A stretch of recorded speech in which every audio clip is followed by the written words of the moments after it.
Welcome to Surviving the Side Hustle, the show where driven entrepreneurs share the real stories, the real honest struggles, and the hard-won secrets behind performing at their best. I'm your host, Rob Tracy, a personal performance strategist and the founder of TAPS Coaching, where I partner with entrepreneurs to turn real effort into real momentum. Every week, I sit down with an owner-operator who's building something of their own, and we get past the highlight reel to find out what's actually working. Because the truth is, most people don't need more. They need to pay attention to what works for them and do more of that. So whatever you're building, let's stop spinning and start winning. We'll jump into the show right after this. If you're an entrepreneur or owner-operator who's working hard but feeling stuck spinning your wheels instead of building real momentum, I'd love to help. I want to invite you to a free strategy session with one of our performance strategists. We'll help you see what's actually working, what's holding you back, and the clearest next step to get your momentum going again. To claim your free strategy session, head over to survivingthesidehustle.com/free call. Again, that's survivingthesidehustle.com/free call. We'd love to talk to you. And now back to the episode.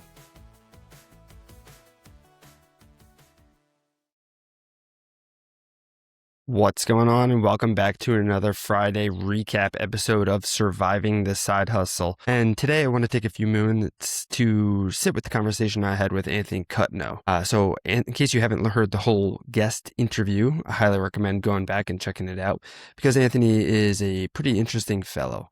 He is a Marine veteran, a speaker, a publisher, a branding coach, and the founder of Divine Warriors Dimension, which is a growing ecosystem built around identity, accountability, and leadership. He serves veterans, men, and purpose-driven entrepreneurs who are ready to stop performing and start actually living their purpose. If you have not heard the full episode again, I want you to go back to do that just after this because Anthony is the kind of person whose story you do not want to forget. And so to give you some background, Anthony did not set out to build a business.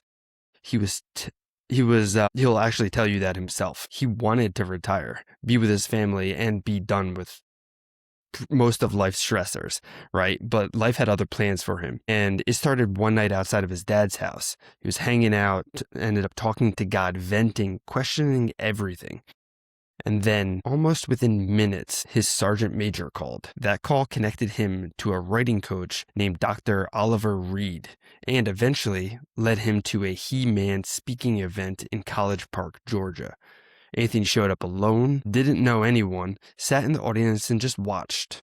Then Dr. Reed waved him up onto a panel on the stage. And there he was, one seat left, and Anthony took it. He still doesn't know exactly what he said that night, but it landed. And from the stage moment, the business was born. From that point forward, the roles just kept coming to him. Someone needed a publisher, so he became a publisher. Someone needed a speaker, so he became that and even a coach for that as well.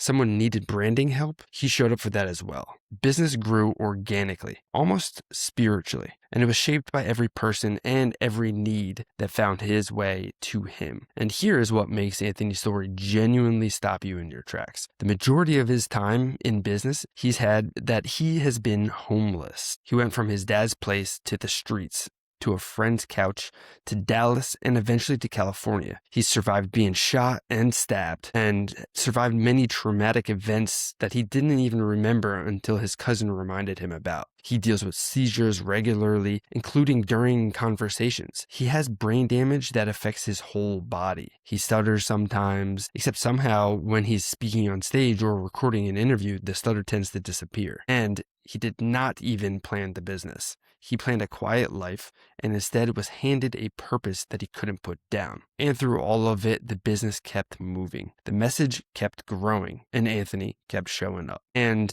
I want to time in here on Anthony's secret because it's really his radical authenticity and it's anchored in faith. So when I was asking him what he hopes people remember about him, he didn't hesitate. He said he wants to be remembered as himself all the time, everywhere he goes, in front of anyone.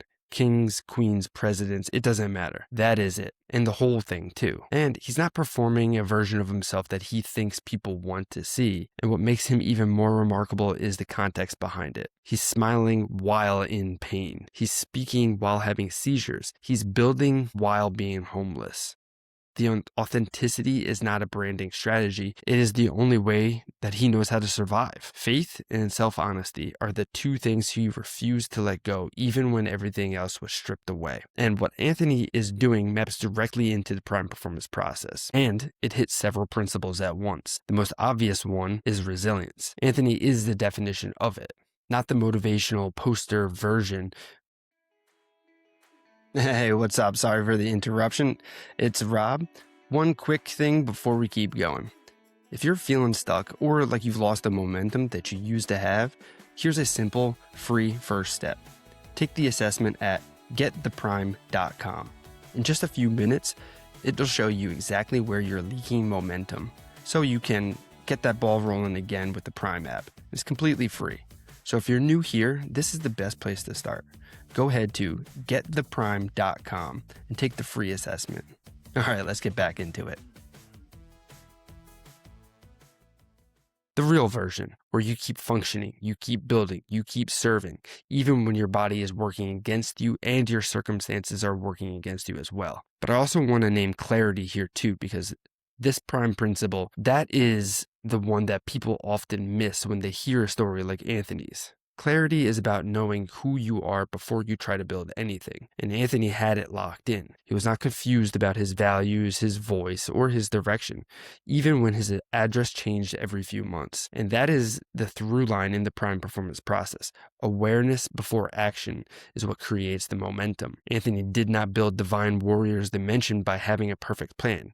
He built it by knowing exactly who he was, staying present to what each moment was asking of him, and then responding honestly. That is what kept the momentum alive even in the hardest seasons. So if what Anthony shared on the full guest interview moved you at all, I want you to go find him. Look him up by name on Facebook, Instagram, and TikTok. Anthony Cutno, Cutno. He said to himself, you will only find him and his dad, so you cannot miss him. Send him a message. Tell him that you heard this episode or the full guest interview episode. Follow what he's building with Divine Warriors Dimension. And if you've even felt a little bit changed or uncomfortable by what he said in the guest interview, he told you himself. That means you probably are exactly who he's here to serve. So Anthony, if you're checking out this recap episode, thank you, man. Like full-hearted, genuinely. You came onto the show and you gave us something real.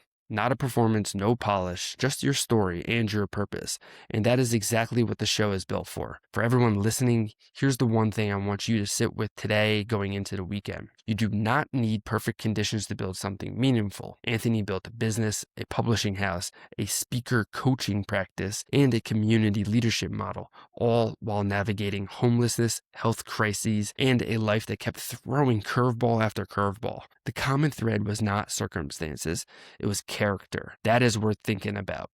If you want to hear the full conversation, head over to survivingthesidehustle.com. And while you're there, please hit follow so you never miss an episode. We'll see you guys next week. Peace, peace, peace. All right, sweet. That's a wrap on this week's episode of Surviving the Side Hustle. If this conversation gave you something that you can use, would you do me a favor and follow the show? And then please leave a quick rating and review wherever you listen. It genuinely helps more entrepreneurs find these stories, and it helps spread the word of our guests. And if someone came to mind while you were listening, do us both a favor and share the episode their way. You can connect with me and find everything that we mentioned over at survivingthesidehustle.com. Until next time, remember, pay attention to what works for you, and then do more of that. That's how you stop spinning and start winning.